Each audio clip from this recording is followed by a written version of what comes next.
Blackman was born and raised in St. Petersburg. He attended St. Pete High School and Florida State University, where he graduated with a major in political science with dual minors in communications and emergency management. After graduation, he returned to St. Pete to start a career in real estate and has built a business focused on renovating, restoring, renting, and managing multifamily apartment buildings and condominiums. Blackman has also served on multiple condo association boards, neighborhood association boards, and as a Council of Neighborhood Associations representative. His work has been recognized by Preserver Berg with an award of honor for restoring and renovating the older and historic housing stock in our city. His top priorities include affordable housing, environment, and infrastructure. And then we'll turn now to Mr. John Hornbeck. Hornbeck was born and raised in St. Petersburg. He graduated from Keswick Christian High School, the University of South Florida, and Stetson University College of Law. While at Stetson, Hornbeck was co-chair of the Alumni Relations Committee, Christian Legal Society, and the Go Green Committee. He received a Certificate of Excellence in Leadership from Stetson. After graduation, he opened up his own law firm here in St. Pete. Hornbeck was awarded the City of St. Petersburg Volunteer of the Year Award for his work with the youth in the St. Pete community. His top priorities include affordable youth programs, environmental accountability, and keeping the rays in St. Petersburg. All right, so without any further ado, I'm going to hop right into the questions if you guys want to go ahead and take a seat. So I'm gonna piggyback off of that last bit about the Tampa Bay Rays. As you all know, that's become a heated issue. Mr. Hornbeck, you have stated, and it's printed clearly on your website, that this is one of your top priorities. You have said that you would like to see a deal brokered between the City of St. Petersburg and the Tampa Bay Rays that involves splitting the cost of a new 20,000-seat stadium with a retractable roof at the Abilene site. My question for you is, any taxpayer funding for a stadium has been very controversial. Why do you see this as a viable path to keeping the Rays in St. Petersburg, and how do you think that you will sell that to voters? Great question, Janelle. And pardon me, I'm going to stand as an attorney. I'm just used to speaking to the judge while standing, so you're all the judges today. You'll have to forgive me. So that's a great question, and although the Rays used to be one of my very top priorities, after speaking to so many members of the community, I've deprioritized it, but I still think that and firmly believe that the Rays are a positive financial benefit to the City of St. Pete. The most recent study that was conducted back in 2013 under Mayor Foster said the Rays bring in about $100 to $200 million of tourist dollars every year. Now, I know those numbers could be controversial, but I firmly believe that they're a positive, and I'll continue to do it so long as, and the website made that clear, so long as they continue to be a financial benefit. If we don't see it that way, then I'm not going to stick with them just because I'm a fan. So, and as far as that stadium idea, that's a proposal. I mean, anybody could put an idea of what to do with the Rays, and everybody would be able to pick them apart all day long. That's just kind of, after meeting with a lot of members of the community, what I saw as a very viable solution. We're going to have to meet in the middle here. We can't build this brand new billion-dollar stadium. But also, I don't want to just sit back and watch the Rays leave and all the money that comes in. So we're going to find a way to accommodate them. And myself, being a good communicator, are able to listen to the other city council members, the community, and come up with a viable solution. Thank you very much. And for you, Mr. Blackman, you've been a little less detailed in your priorities with dealing with the Tampa Bay Rays situation. Can you share with us what your ideas are? Yes. First of all, I guess if we're not going to make mistakes, we don't make it's all right. But no, I certainly love the Rays. I went to a lot of games during the inaugural season. I've been to over 10 this year so far. I think they're a benefit to our city. That being said, the plan you just discussed is not viable. A 20,000-seat stadium is not what the Rays have called for. That would severely stymie the attendance at a lot of the games, especially in a new stadium. So that's just not reasonable for a 20,000-seat retractable dome stadium. Retractable domes are the most expensive form of stadium, so that's not financially feasible, and we can't pay for half of it. That being said, I think we should discuss it with the Rays. And how would we pay for a new stadium? Well, I do want to see the Rays stay here, period. I think there could be a new stadium put on the drop site. I really like the plan the city put forward maybe 2 years ago with development around it, with conference centers and all. I mean, there's a lot of wasted land there. We don't need surface parking lots in downtown St. Petersburg. That no longer makes any sense. Development credits, which are currently, we have to share with the Rays, they could be split, we can negotiate how much they could get because that real estate isn't a premium. Besides that, bed tax, of course, we can continue to do that and continue to market the team to the Chamber of Commerce to make sure that people are coming and getting excited ahead of a new stadium because the Rays were selling out every game, the first year or two. So hopefully a new stadium could get them energized. I just don't think we can or should pay for half of it. And I'd like to rebut that. So he talks about 20,000 stadiums, way too low. The average attendance is 15,000. I hear over 15,000. So we're going to build them more than 20,000? That I don't understand. And as far as the retractable roof, I understand that it's expensive. Right now, 1 out of every 3 MLB teams has a retractable roof. And for a large stadium, yes, it's going to be expensive. But for a much smaller boutique stadium like Chrysler and the Rays have been talking about, it is affordable. You want to have an open air stadium, you tell the fans here to go sit in 95-degree weather and pouring down the rain and lightning. Because we're lucky to have 15,000 fans. You build a true open air stadium, that's going to be reduced in half. All right, you got one quick. Right, just really quickly, with a new stadium, you expect attendance to go up hopefully, and the Rays are not willing to do 20,000. They've been talking about up to about 30,000, 27, 28,000. So they just wouldn't play ball with that, and we can't afford that. Thank you. I'm going to stick on a somewhat related topic, but more about economic development here with the Trump site. That is 81 acres of developable land that's just right for development. What are your plans for that site, and how do those plans integrate with the communities of color that were disproportionately impacted by the site being developed in the first place? Yeah, am I first? Yes, let's go with Okay. So, yes, that land is a blessing. Whether the Rays stay on that site or not, that land is a blessing. That we have it vacant now in a downtown. Now, I understand, talking about the African American community, that there is a lot of hostility still to this day based on how it was acquired.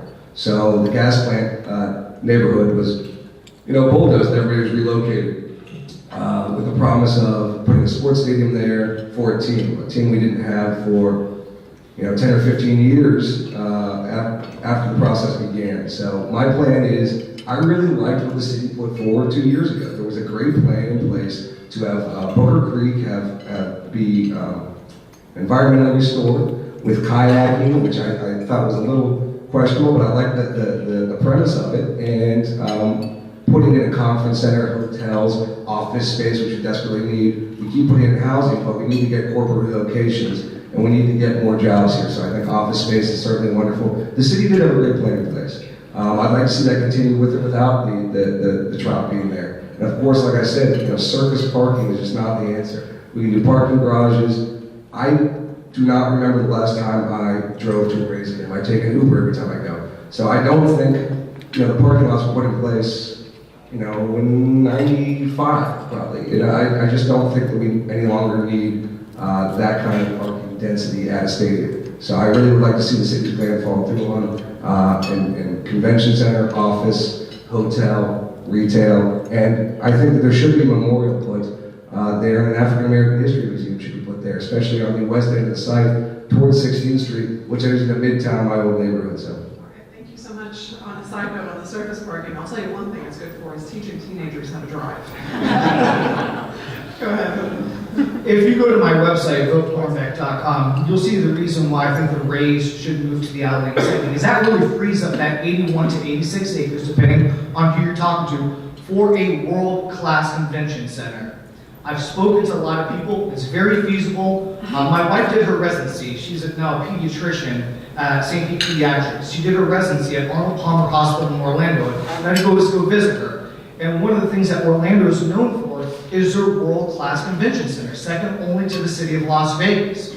So people go to Orlando to have their convention centers. Why Disney, Epcot, Universal Studios? People are going to be flooding here from North Dakota, Minnesota to enjoy our vibrant downtown life and our beautiful warm beaches that are only 10 or 15 minutes away.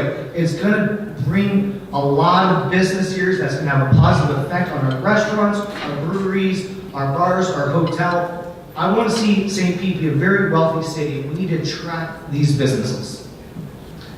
Okay, are we good? No rebuttals? Let's move on to Midtown. I know the current administration doesn't like us calling it Midtown anymore, it's just South St. Pete, but we all know it as Midtown, right?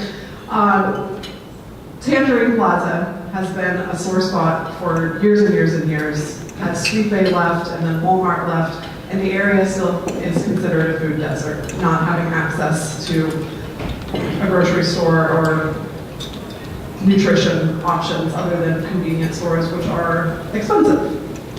What are your ideas for identifying a solution to attract some sort of grocery store? And how would you, as a city council member, implement that? Let's start with you, Mr. Hornbeck. The food desert is one of the biggest problems that faces Midtown. I actually recently read a 35-page paper on food deserts in Midtown. The lack of fresh food is very depressing. For instance, if you go to an Aldi's, a carton of egg costs 88 cents. That's about 7 cents net. At a convenience store, it's $4.59. My wife, who works in the pediatrics, has a lot of kids that are unfortunately obese, that live in food deserts, that are not able to have fresh avocados and fresh apples and fruit. They're getting pre-packaged foods. So we need to address that food desert issue. Now, Darden Rice had an interesting article about so you have to balance it with, you can't really force, these businesses have tried. So can we incentivize them? Yeah, we can, and we try to do that. One of the things a proposal that I've heard that I think is viable in the meantime, while we figure out the solution to that, is to have busing systems that take them to grocery stores that offer the fresh foods. I think that's a great solution. That's That is, okay, yeah. And I thought that might be good. I tried to find out more information about that. So, the food desert is one of the biggest problems facing Midtown, and we need to address it. We can't jam business down that throat. We need to find ways to incentivize the businesses to make it work. Thank you very much. Mr. Blackman? Yeah, the busing system was tried a few years ago and was met with a lot of pushback.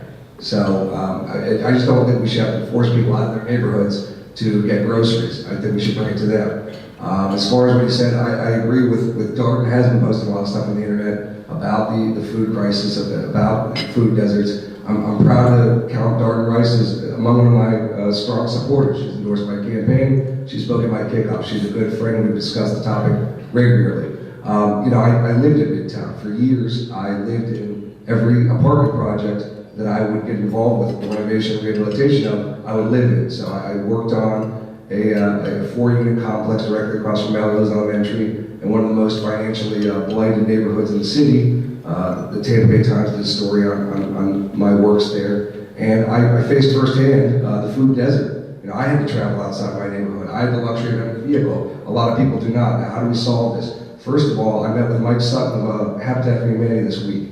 He thinks we can put more affordable housing in the neighborhood, which I think would work to prop up the demand for a grocery store. Second of all, we just need to have more jobs, because you can't just tell people to go buy groceries. You need to have them have the ability to pay for them. So I think better quality and more jobs for those neighborhoods will also impact the ability to get groceries, because everybody does economic impact studies before they're going to go in any reputable business. So. All right, I have one more question, and then we're going to get to audience questions. This one involves downtown development. There has been a divide, politically speaking, between people who are pro continued development in the downtown area and those who are concerned that it's outgrowing itself, for lack of better words. What are your ideas on how much growth is appropriate in the downtown area and surrounding districts as it continues to kind of spill over? And how would you manage that growth? Should we start with Les? I think it's Rob's. All right, let's start with you, Mr. Blackman. So downtown growth has been a great thing for St. Pete in recent years. I would say, in my experience, that the growth really started taking off about 2012. That's when a lot of the bars opened up that we now know today, the restaurants, and we've gone from first a sleepy retirement town to then an economically depressed town, because people need to remember we were one of the top 20 hardest hit communities in the country by the Depression, or recession, whatever you'd like to refer to this. So I think that certainly the downtown boom has been good, but now you're starting to get pushback from people because, first of all, you have so many different stakeholders in downtown, right? So you have traditional stakeholders, people who have lived there forever, people in the new condos, and you have an eclectic mix. I think that's good, but you're also seeing things like historic buildings being torn down. I've been honored to be an active member of Preserve the Bird, formerly known as St. Pete Preservation, was honored with their top award for renovating a 1909 structure. I think that certainly whenever there's true blight, either code enforcement should come in or you could redevelop things. On vacant lots, hey, I'm all for development because I think it only benefits the tax base and then gives back to all the neighborhoods in our city. But you certainly do need to temper things with stakeholders who are in place, and there are a lot of different communities. Right. Mr. Horvath? How much more development does a developer want? The answer is always more. We need to develop responsibly and sustainably. You cannot have a conversation about development without talking about economic accountability. If we're tearing down our tree canopy and we're not considering the environmental impacts on this, St. Pete as a whole is not going to benefit. Yes, I like seeing St. Pete grow just as much as the next person, but we need to take proper green initiatives to make sure we're doing it in an economically viable and sustainable way. Thank you so much. Okay, before we get to the audience questions, let's let you guys go ahead and do the opening statements that I will stuffed out. Let's start with Mr. Blackman. All right, so Robert Blackman, running for District 1, St. Pete City Council. And first of all, I would like to say thank you to everybody for coming today. I'm looking around, I see a lot of friendly faces, I see a lot of people I don't know. I appreciate everybody making time in the middle of their day to come out and listen to two people they either don't know or don't know much about talk about their platform for an election. So thank you for that, truly.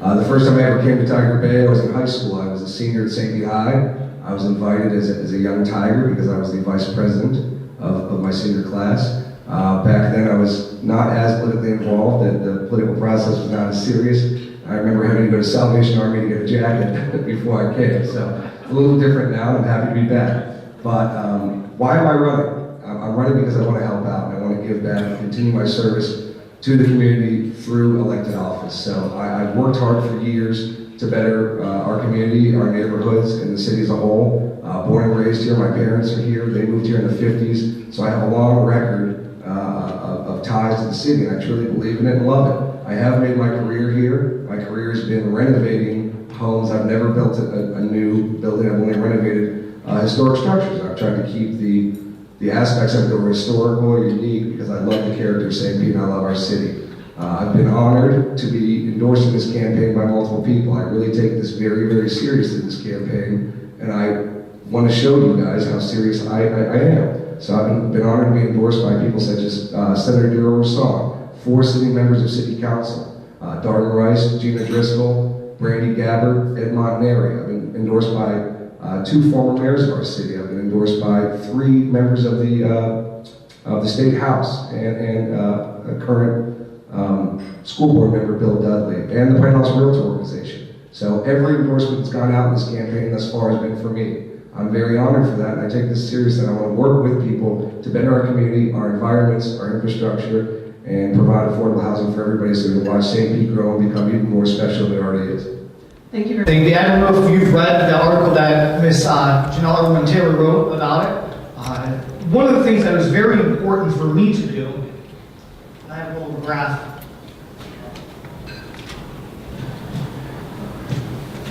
Before I started raising money and getting the endorsements, I want to make sure my policy was correct. So if you start raising money and get the endorsements, and then you shape your policy, guess what? Your policy is going to be affected by the people that endorse you, by the people that gave you money.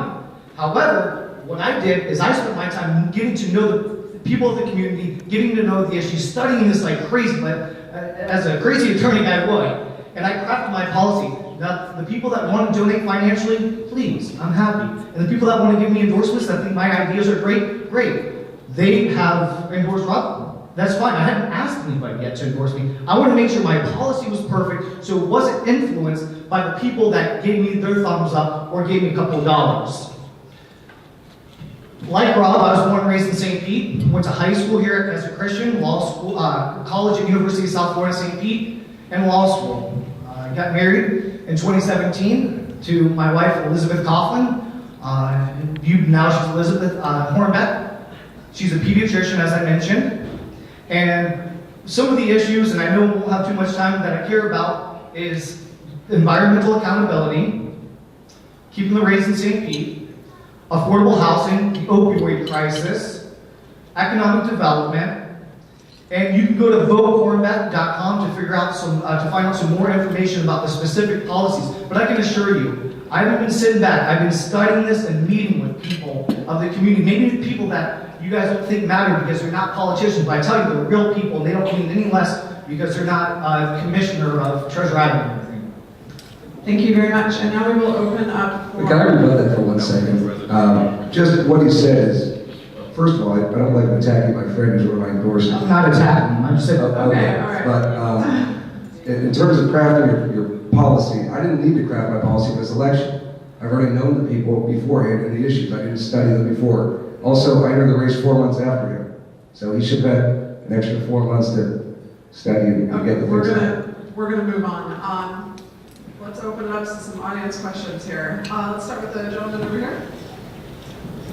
I'll come to you next, Commissioner Welch. City Councilman Michael Fedovich, Gulfport. Tampa Bay is ground zero for climate change.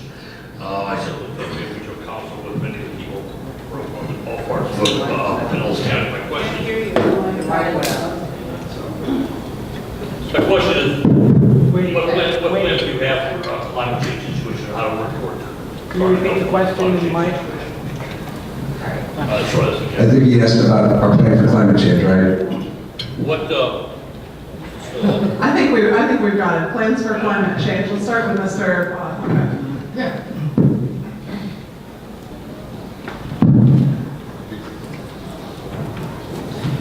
Meeting with the Sierra Club, who I am seeking endorsement from, I have got to know their needs and what they think, because we have a lot of different measures we can take. But what's going to give us the biggest bang for our buck? What's going to be the most efficient way of thwarting this real problem that we're facing?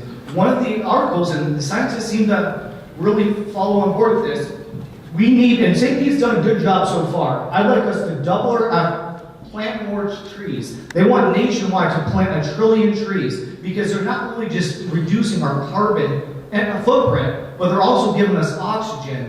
And we have done a good job as a city. We have. I have to give the city credit for that. But I'd like to see us double our efforts in that. Thank you very much, Mr. Blackman. I agree completely with John. I read that same article. I think the tree planting is great. I also know the Sierra Club, and I agree. I think they do good work. I would like to see as many trees planted as possible. I think Mayor Fisher did a great job back in the day of giving us more trees. I'd like to see it happen because at the end of the day, they do positively impact our community in multiple ways, be it shade or carbon emissions. Now that being said, I also think environmentally with climate change, that we can do other things. So I've spoken at length with Arden Rice, who is a member of the estuary program, and I think that one thing they're doing in Gulfport, as I'm sure you know, is the vertical oyster farms, or I guess plantings, what you could call it.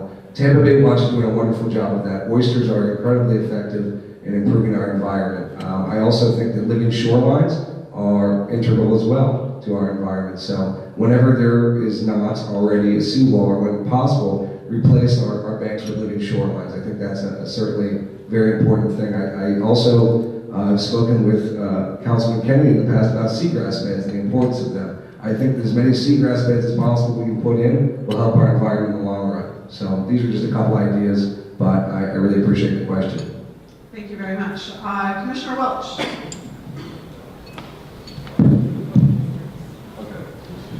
Thank you, Ken Welch. Thank you both for running. One of the great partnerships between the county and the city has been the South St. Pete CRA, focused on poverty reduction. What would you do as a council member to help move folks in St. Pete out of poverty?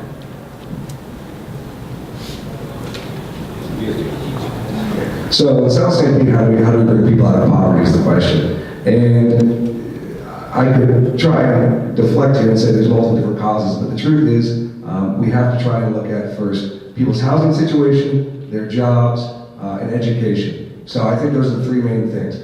Education, as we know, we've had the failure factory, so to speak, in South St. Pete. Like I said, I used to live across from Melrose Elementary, which was rated, I believe, the worst school in the entire state. I propose that we should have a corporate partnership program where we can have mentors go to schools and do wraparound education. I think mentorship, checking with people regularly, like big brothers, big sisters, because we need to be accountable for everybody in our community. You can't just sweep people under the rug, because if you start sweeping people under the rug, and you just say, oh, it's not my neighborhood, all of a sudden they come and steal your car. And we have a big car theft epidemic, which is literally, Pinellas County was just in the Times yesterday as the biggest offender of child grand theft out of the entire state. So I think more jobs could also benefit, like I said, education and housing. I think that we need to put more African Americans in a position to be homeowners. I also think that the certificate of inspection program for rental units, there's a lot of substandard housing, period, already. The certificate of inspection program is not universally enforced. That program, for those who aren't familiar, is you're supposed to have your rental unit inspected every year by the city. If you're in a certain zone, that's not currently done. So it's a multi-pronged approach, but I'm very familiar with it, the different aspects. I'm willing to take it on. Thank you very much, Mr. Hornbeck. And if you go to my website, gohornbeck.com, you'll see that I do agree with Rob that affordable housing, or as I like to say, affordable homes is a big priority. Not just more jobs. Right now, the state unemployment rate is 3.5%, St. Pete's 3.1%, we're a little bit better than state average, but also better jobs. One of the things that he spoke about is mentorship, and I do agree with that. Because if we just say, what can we do about the relatively impoverished African American community and quick fixes, we're not really getting to the root. So when I talk about youth development programs, part of that is youth intervention. And I'm going to show you why this is a good investment. And please, if you get a chance, go to Wikipedia and check this out. So right now we spend, and it's here at the bottom, you won't be able to see it, so I'll read it, $407 a day to have juveniles be in juvenile detention centers. That's about $142,000 a year. Every dollar that we spend on these youth intervention programs yields $4.80 in positive results. That means every time that we spend $1, we're almost getting $5 in savings. Now, if we get these people while they're young, like upset, the carjackings have been an issue. If we can get them when they're young, then we can put them on the right path. That's what the youth intervention is, when people first are about to enter the criminal justice system and taking them off the wrong path and getting them on the right path. And even before they're on that path, these youth development programs make affordable youth development programs where we can get the people before trouble's even in the back of their mind. Thank you very much. Let's take another question. Matt. Sorry to make you walk all the way across the room there, Megan. Matt Weller with the St. Pete Chamber of Commerce. Do you support the Central Avenue BRT? Those aren't familiar with the BRT that would run from downtown St. Pete all the way to St. Pete Beach and back with about a 30-minute total trip. So do you support that or not? That's a great Let question. me add to that. Also, why or why not? Okay, yeah. That's a great question, Matt. And it's a question that I have fun researching, because part of the city council is balancing the needs. So it's green efficient, which is really big in my agenda, but also we have to balance the needs of the citizens that don't want that single lane. And a lot of people I spoke to, they're going to say it makes traffic a lot worse, traffic's already worse. Balancing that need with the need of, I would also like to make St. Pete more accessible to those that don't have cars, especially in Midtown. 1 out of every 10 people do not have cars. I would like people to be able to explore St. Pete in a very affordable and a very green way. I can't say 100% it's a great idea, because I need to still meet with more people. I'm not an expert in transportation. But I look forward to meeting with people and balancing the needs of the community and the daily drivers with those who don't have cars that want to make St. Pete more accessible.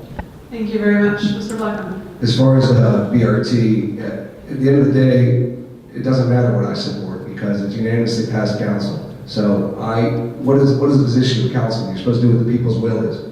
The will seems to be for it. Now, I've certainly met with lots of people who are against it. I think we need to temper everybody's concerns. It's minority rights, majority rule. That's the way our government's based. So you have to listen to what the people want. BRT, I think there always has been a a transit issue east-west of the city. North-south, we're all right with the interstate. East-west, the west side of the city has always felt disconnected from the rest of the city. Central Avenue is becoming more cohesive as things are filling in, but certainly there is a need for transit, especially for lower-income people.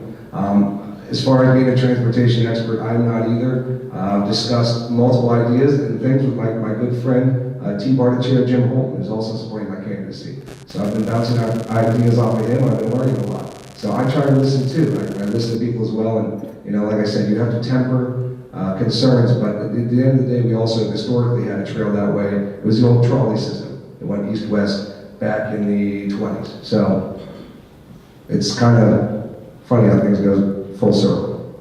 I'm going to just follow up on that. Can we just do 30 seconds for this? What are your thoughts on the city's existing Complete Streets program? And what, if any, changes do you think need to be made to that program? Just go ahead and take it. Me? Yes. Okay, so Complete Streets, I understand the concept of it, that it was put through because it was the chance to get it through. But at the end of the day, it was extremely comprehensive. There were things that were good, there were things that were bad. I am certainly all for cohesive sidewalks in the city. That's one of the most dangerous things, is when you don't have sidewalks. We do have an ever-increasing pedestrian population. The reason is because we become more cohesive. There's more small businesses, shops, restaurants, so I'm all for complete sidewalks. Now, when you talk about the bike lanes, that's probably the most controversial aspect of it, especially along MLK. I'm all for bike lanes. I love the bike lane that's on First Street. I think that 9th Street could be done in a sidewalk extension like they did on First Street, which is a wonderful bike and jogging path. All right, you and I will talk later.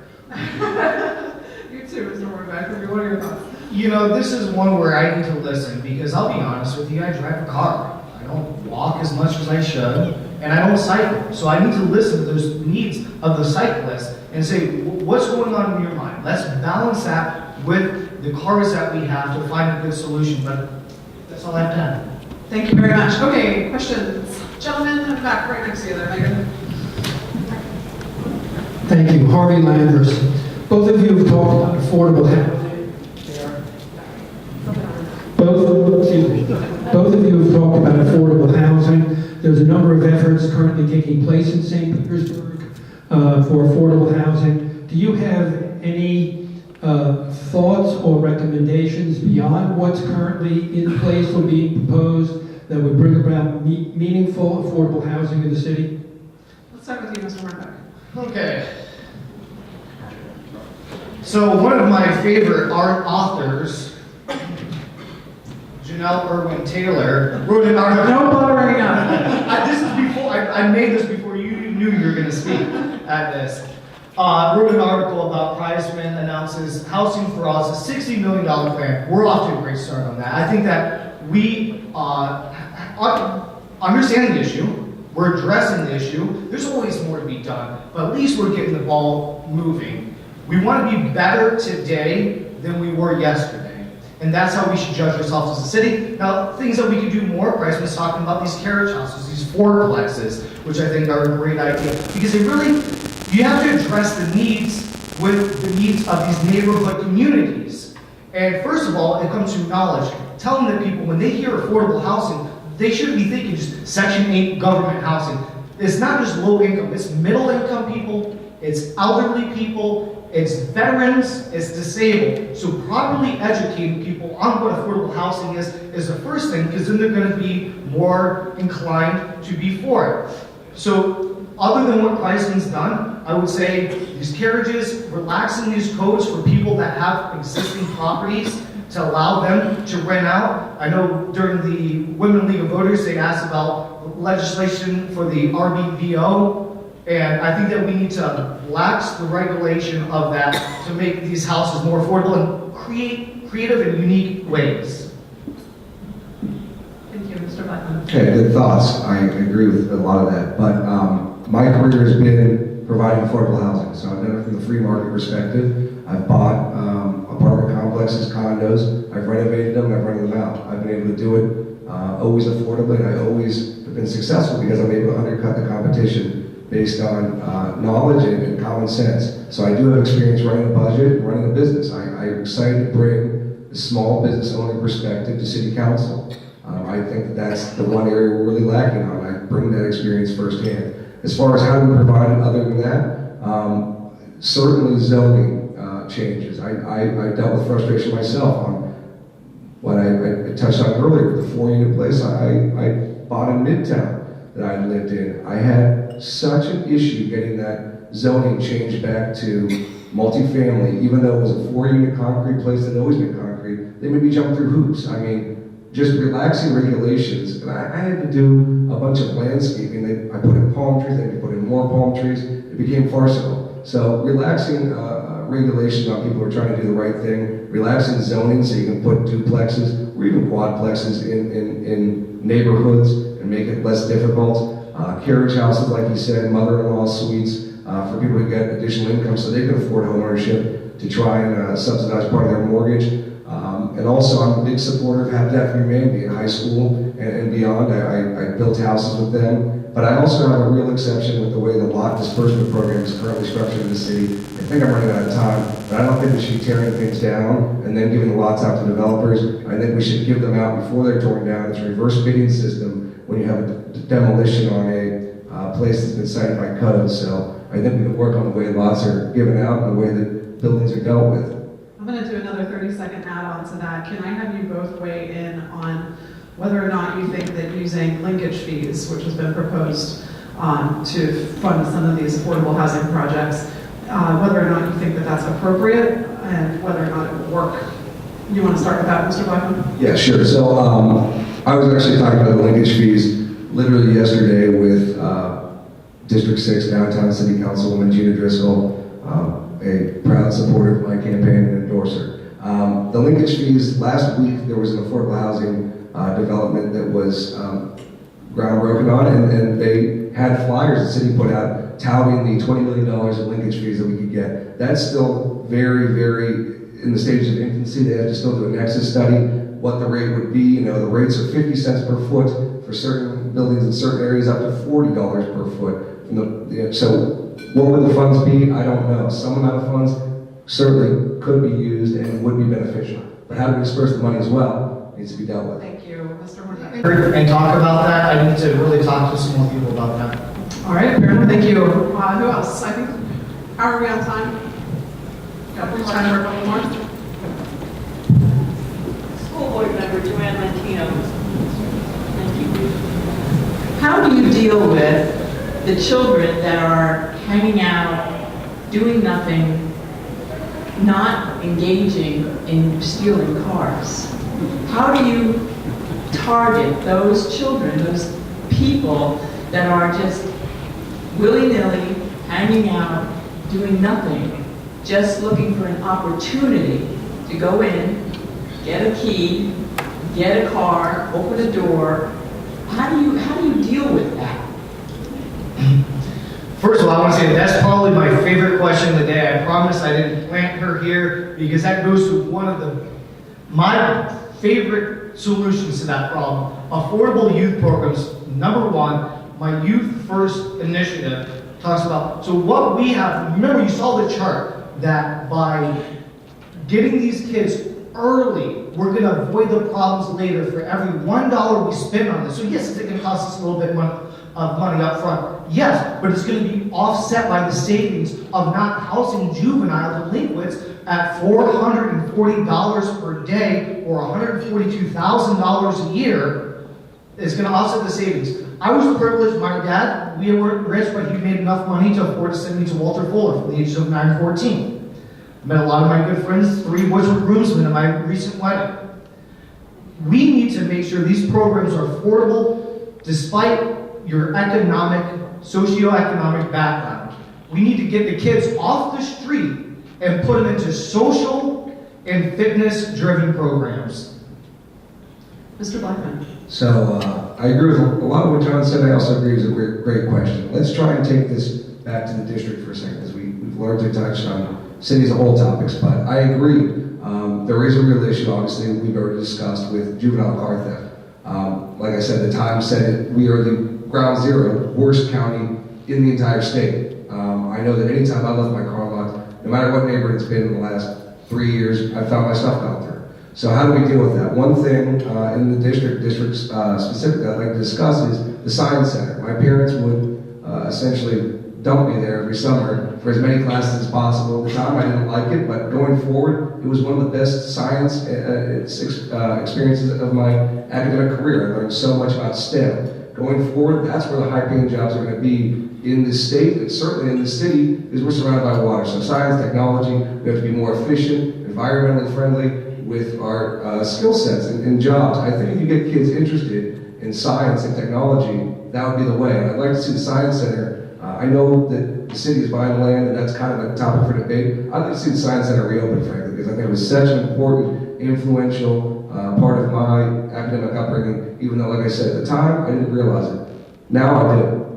Janelle, can I have 30 seconds? Because I want to touch upon what Rob said, because those are great ideas. STEM field, science, technology, engineering, mathematics, very important. We also have to understand that there's a big gap in the trade skills, plumber, electrician. We also have to revamp our efforts. Instead of just saying colleges for everybody, go take out that $30,000 a year student loan so you can become an engineer. When meanwhile, you go to P-Tech, we need to expand these programs and maybe become a plumber or electrician. And also, we look forward to work with a lot of community leaders about setting up mentorship programs where we pull people from the community, lawyers, doctors, accountants, and seeing what we can do that every kid should have a mentor. Thank you. Did you want to respond? No, I agree. I think apprenticeships are important. I have firsthand experience dealing with contractors on a budget, dealing with skill sets, permitting, licensing, and I agree. It's always a good thing. We can have more qualified, licensed people who can earn a decent living wage. I have a solution. Buy a stick shift. I drive a stick shift. My car's never been stolen. Gentlemen over here.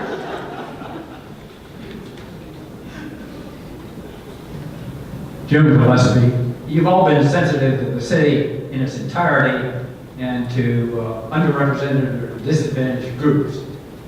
One source of very deeply researched information is from the Foundation for Catholic St. Pete. It's a grant-making agency, and when I left the hospital board, it had over $100 million to make grants. It looks at the zip codes What's your question? south of Central that have the biggest problems. Have you looked at their research so you understand the database you've got to deal with and the depth of the problems? Start. So the attorney will say, it's a compound question, so I couldn't quite follow the actual question. So it sounds like he wants to know if you're familiar with Healthy St. Pete and the type of data that they use to develop policy recommendations. Summing it up. Foundation for St. Petersburg, and they do very deep data dives and then make grants. So how would you deal with that data, I guess? I'm not familiar with the organization. I would love to learn more about it. I'd love to talk to you afterwards. As far as how do we know what the needs are in the different neighborhoods, I'm proud to have lived in almost every neighborhood in St. Petersburg. So I've lived in those neighborhoods that are disadvantaged. I've lived among those people. I've dealt with those people. And in every neighborhood, I've always coexisted with my neighbors, and I'd love to help out. Mr. Black? Yes. Hornback, I'm sorry. And you can call me Hornback, doesn't matter, as long as you remember on November 5th to vote for Hornback. Like Rob, I'm not very familiar with that issue, so I can't speak much about it. Okay, and with that, I believe we are out of time. Do we have time? We have time for closing statements. All right, closing statements. I believe you went first before, so we'll let Mr. Hornback go first. Okay, just some of the things that we didn't get a chance to discuss. I'll go over. I didn't prepare a closing argument, but I know what matters to me. Economic development is a very important thing. We have a $12 million innovation center coming. As a small business owner, I have had my law practice for 3 years. I think that's a very valuable thing. There's music to my ears when I found out the federal government was putting in 7.5, we're matching at 4.5 for this beautiful facility. What makes St. Pete so great is our local and small businesses. Whether you're getting a taco at Casita Taqueria or you're getting a beer at $3, you're getting something truly, genuinely St. Pete. So I really love that. One of the things that we didn't get a chance to discuss that's big for me is the opioid crisis. It affects there's more people that die in the United States every year from opioid overdoses than died in the Vietnam and Iraq wars combined. That's every year. And it affects veterans at twice the rate. In fact, I went on the record 2 months ago and spoke about that this is one of my issues, and then about a week or two ago, front page of the Tampa Bay Times talks about Florida's opioid crisis, and Pinellas County is not immune to this. We're one of the worst, and it's costing millions of people millions of lives throughout his tenure.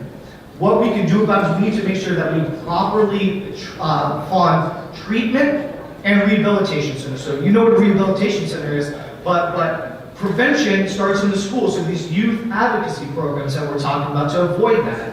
And so that's one of the biggest things is correcting it. And people say, I don't care about that, it doesn't affect me, these are drug users. You know, it was easy to turn a cold shoulder, but as an attorney that works with people that have substance abuse problems, I can tell you, they're real people. Their mothers, their fathers, their sisters, their brothers, their sons and daughters. These are real people. Let's pull them out of the mire and get them to better standing. Thank you very much, Mr. Hornbeck, and for you, Mr. White. So Robert Blackman, again, running for City Council District 1. Thank you all again for coming. I really just want to say I am appreciative, truly. I love St. Pete, and I love all the things that make it special. One thing I think is really unique and cool about our community is if you looked at yesterday's paper, there was 2 big stories. One of them was that we have a tech incubator that just got funding, and one is that the Museum of History, which is the 3rd oldest museum in the state, St. Pete Museum of History, is getting funding. So look at that kind of dichotomy there. We're preserving the past, but we're also moving forward with smart initiatives and technology. I want to see that done. I want to see everything done in a manner that benefits the most people and all of our citizens. So how am I going to do that? Well, I am just one guy, and I'm not a career politician or anything, but I do have a lot of people who believe in me and a lot of friends. And I truly am appreciative for all my support. Like I said, I think that I have the most diverse group of supporters probably in our city's history. So I have, you know, at my kickoff, I had Rick Baker introduce Garden Rice. I think that says something. It's people are over the partisan politics of our day and just want to get things done. That's what I want to do. So we still have wastewater issues, which we shouldn't still be discussing, but we are. We still have auto theft issues. Yes, I want to see affordable housing. I have experience in that sector. I know how to get these things done. Infrastructure, like I just touched on, yes, very important. The environment, we're on a peninsula, off of a peninsula. Florida is ground zero for the environment, and also our entire economy runs off it. So I'm going to do whatever I can to make sure our city maintains its charm and moves forward in a positive manner. You know, I am a stakeholder in this city. I got my hair cut yesterday in a building my grandfather built in District 1 in 1958. So I think our city's history is very important to me. I want to make sure that we are able to move forward for another 100 years in a positive manner. All right, well, thank you to both of our candidates for being here today and answering some very thoughtful questions.